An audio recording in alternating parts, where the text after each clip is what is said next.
My dad was a captain on a cargo ship. And so when I was 2, I sailed all over the world, traveling to these new places, different places.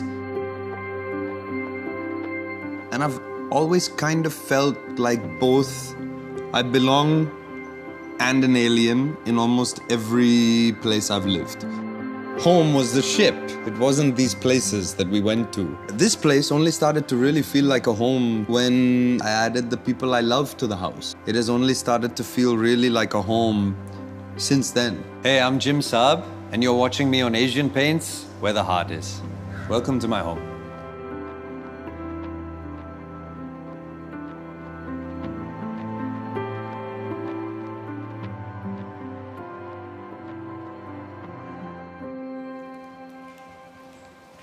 Hey guys, come on in.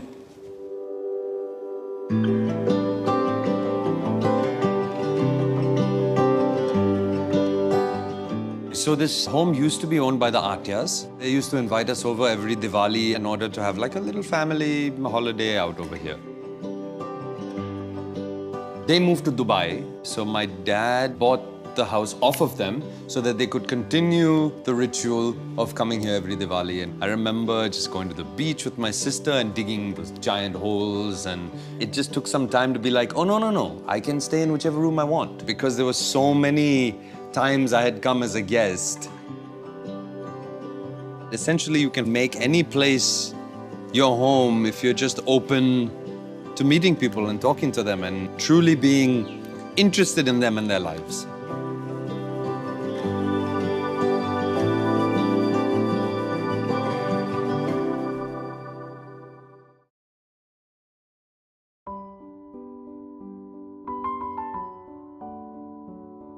Hey, Mimi!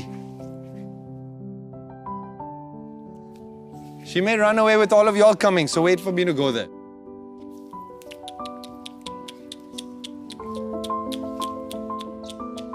Oi, it's me. It's me. It's me. It's no one else. They're staying over there. They're staying over there.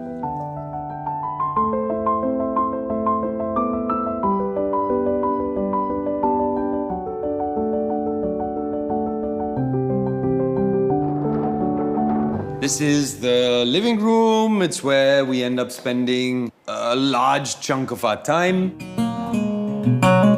We've tried to keep the furniture, the layout, more or less the same as what it was when I was a kid and I used to come here. We've reupholstered and made changes to what was already there to a certain extent, but essentially, the nostalgia of the house has remained the same. Nowadays, everybody wants to be super minimal with things like these, you know, really minimal, straight lines. In this pursuit of minimalism, we've lost the real eye on design. Like if you look at banisters, older banisters, they used to be so intricate and floral patterns, you know, gold weave. Nowadays, it's all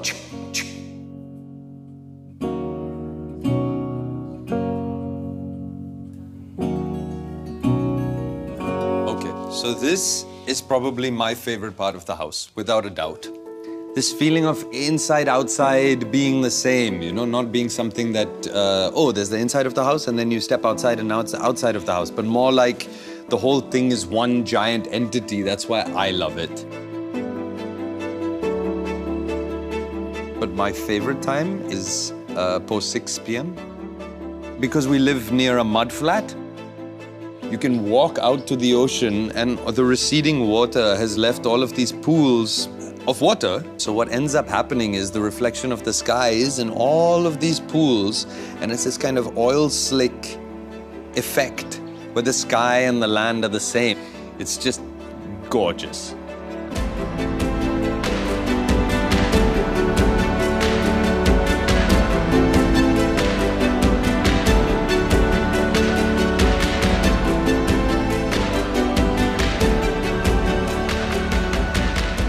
And it's this strange apocalyptic landscape where I can just imagine apocalyptic film ending with a giant, you know, car chase out in this area.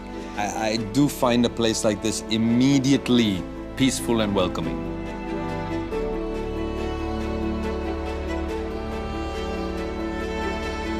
So come and check out one of the master bedrooms.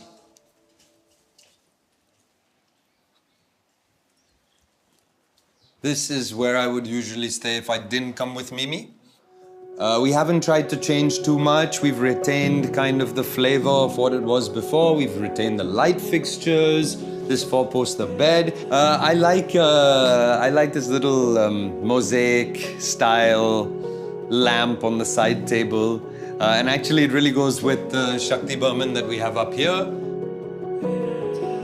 One detail I really like about this room particularly is this hidden closet which doubles as stairs leading up to a kind of attic.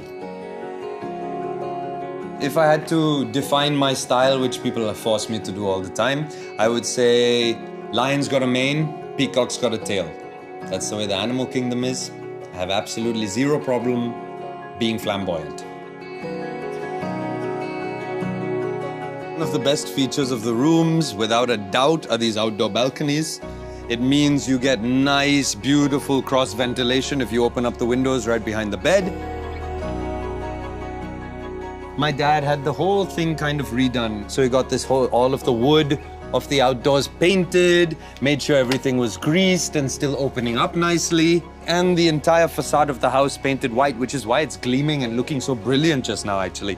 I guess there's a lesson in there somewhere about how to kind of keep a memory or keep nostalgia alive. It takes work and it takes effort and it takes time and care and attention, giving us new memories to add to the old memories that we have from before.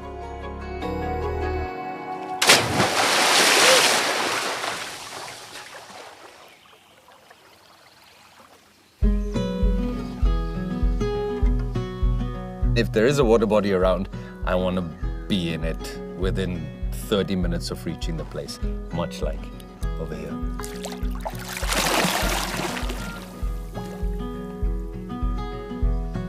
This house is mostly a mixture of my family's choices and the family that owned the house before. The whole place is a bit representative of the Parsi bungalow style, which is, you know, the pillars, especially on the outside. There are those pillars that flank the house, and the complete white exterior, wood, and glass, a lot of glass all over the place. Over here we have a bunch of different light fixtures that we kind of looked at, and they eventually decided to go in a more, I guess I would just call it more like classical ornamental. Here we have the living room. Keeping it open on 3 sides was obviously a very intentional choice to make sure that you get as much breeze and cross ventilation as possible.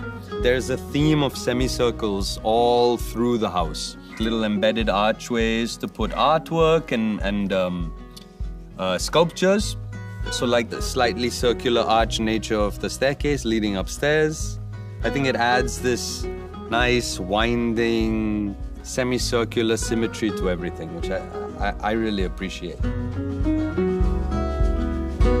I do treasure my anonymity quite a lot, and I think you can fall into the trap as an actor of losing touch with a certain kind of reality because you're treated a certain way by the people you meet as opposed to normally, and you forget how to relate normally, and so then your entire life becomes like you're living in a film, slightly fake. So my favorite part about coming here is about just the peace of being in nature to a certain extent, get that anonymity back.